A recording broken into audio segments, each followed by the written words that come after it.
ఉమ్మడి నెల్లూరు జిల్లాలో quartz ఖనిజాన్ని కొల్లగొట్టిన YCP నేతల గుండెల్లో గుబులు పుడుతోంది.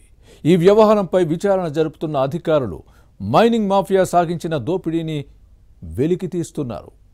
అక్రమాలు ఒక్కొక్కటిగా వెలుగులోకి వస్తున్నాయి. దీంతో తమ భవిష్యత్తు ఏమవుతుందోనని టెన్షన్ పడుతున్నారు. ఇప్పటికే ఎన్నికల్లో ఓడిపోయిన మాజీ మంత్రి కాకాని గోవర్ధన్ రెడ్డి ఆందోళనలో ఉన్నారు.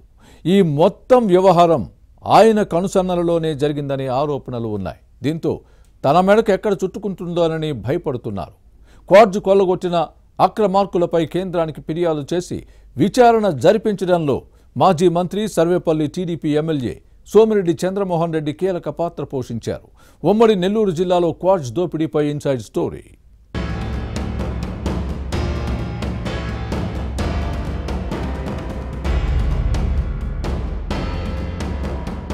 రాష్ట్రంలో ఎన్డీఏ కూటమి ప్రభుత్వం అధికారంలోకి రావడంతో నెల్లూరు జిల్లా మైనింగ్ మాఫియా గుండెల్లో రైళ్లు పరుగులు తీస్తున్నాయి. జిల్లా క్వార్జ్ ఖనిజాన్ని దోచుకుని విదేశాలకు తరలించి సొమ్ము చేసుకున్నారనే ఆరోపణలు ఉన్నాయి. 100 కోట్లు కొల్లగొట్టారని చెబుతున్నారు. ఈ వ్యవహారం కేంద్ర ప్రభుత్వం వరకు వెళ్లటంతో విచారణ జరుగుతోంది. ప్రాథమిక నివేదికలో వైసీపీ తల బండారం బయటపడటంతో తమకు ఏమవుతుందోనని టెన్షన్ పడుతున్నారు. ఇంకా లోతుగా దర్యాప్తు జరుగుతున్న సమయంలో ఎవరి మెడకు చుట్టుకుంటుందో, పరిణామాలు ఎలా ఉంటాయోననే ఆందోళన కనిపిస్తోంది. అంతేకాదు, ఈ వ్యవహారమే ఎన్నికల్లో తేడా కొట్టింది.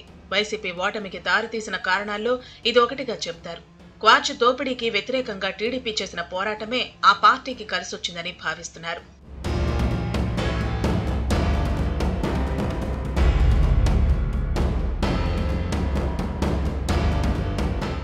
ఉమ్మడి నెల్లూరు జిల్లాలో అపారమైన క్వార్జ్ నిక్షేపాలు ఉన్నాయి. అంతర్జాతీయ మార్కెట్లో దీనికి మంచి డిమాండ్ ఉంది. దీనిపై వైసీపీ పెద్దలు, అప్పటి మంత్రుల కళ్లు పడ్డాయి. అంతే, ప్రభుత్వ, అటవీ, దేవాదాయ భూములు ఇలా వేటిని వదలలేదు. మొత్తం 6 లక్షల టన్నులకు పైగా తవ్వేసి చెన్నై పోర్టు నుంచి విదేశాలకు తరలించారనే ఆరోపణలు ఉన్నాయి. ఎన్నికల ఏడాదిలోనే 4 లక్షల టన్నులు తవ్వేశారని మైనింగ్ శాఖ లెక్కలు తేల్చింది. ఇలా తక్కువలో తక్కువగా 1200 కోట్ల మేర దోచుకున్నారనే ఆరోపణలు ఉన్నాయి. వైసీపీ పెద్దలు, అప్పటి మంత్రులే ఈ వ్యవహారంలో కీలకం కావడంతో అధికారులెవరూ ఆ ఛాయలకు వెళ్లలేదనే విమర్శలు వెల్లువెత్తాయి. భారీ ఎత్తున పేలుళ్లకు పాల్పడటంతో గ్రామాలే గజగజ వణికిపోయాయి. ఇదేమిటని ప్రశ్నించే ధైర్యం కూడా చేయలేకపోయారు. ప్రశ్నిస్తే మైనింగ్ మాఫియా గ్యాంగ్స్ ఏం చేస్తాయోనని గ్రామస్తులు భయపడ్డారు. కానీ లెక్కలు, వాటాల్లో తేడాతో వారిలో వారి ఘర్షణలకు దిగిన సందర్భాలు ఉన్నాయి. ప్రస్తుతం ఎన్డీఏ కూటమి గెలుపుతో మాఫియా ఆగడాలకు బ్రేక్ పడినట్లయింది. దీంతో ఆయా గ్రామాల ప్రజలందరూ ఊపిరి పీల్చుకున్నారు. మాఫియాల పీడ విరగడైందని ఆనందం వ్యక్తం చేస్తున్నారు.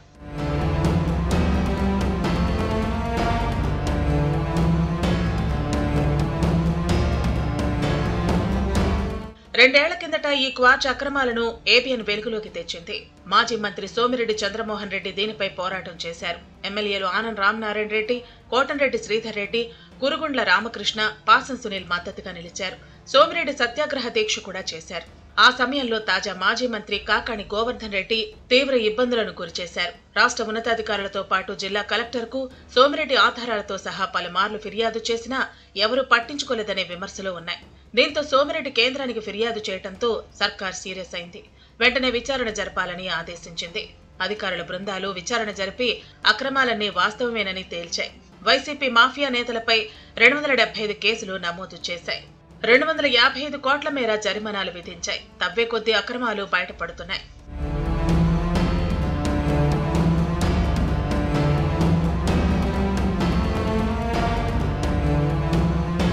ఈ విషయం ఇప్పుడు చర్చనీయాంశంగా మారింది. మాజీ మంత్రి, ప్రస్తుతం సర్వేపల్లి నుంచి ఎన్నికైన టీడీపీ ఎమ్మెల్యే సోమిరెడ్డి ఏదైనా నిర్ణయం తీసుకుంటే ఎన్ని కష్టాలు ఎదురైనా వదిలిపెట్టరని అంటున్నారు. ఆ పట్టుదలతోనే వరుసగా 5 సార్లు ఓటమి చవిచూసినా ఈసారి 16,000కు పైగా ఓట్ల మెజార్టీతో గెలుపొందారని చెబుతున్నారు. ప్రస్తుతం క్వార్జ్ అక్రమ తవ్వకాలపై మొదలైన విచారణ పూర్తి స్థాయిలో జరిగితే వైసీపీ పెద్దలు, మాజీ మంత్రుల వ్యవహారాలు బట్టబయలయ్యే అవకాశాలున్నాయి. దీంతో ఇప్పటి వరకు దోచుకున్న వారంతా భయంతో వణికిపోతున్నారు. నిన్న మొన్నటి వరకు మాఫియాకు అండదండలు అందించిన అధికార వర్గాల్లోనూ భయాందోళన మొదలైంది.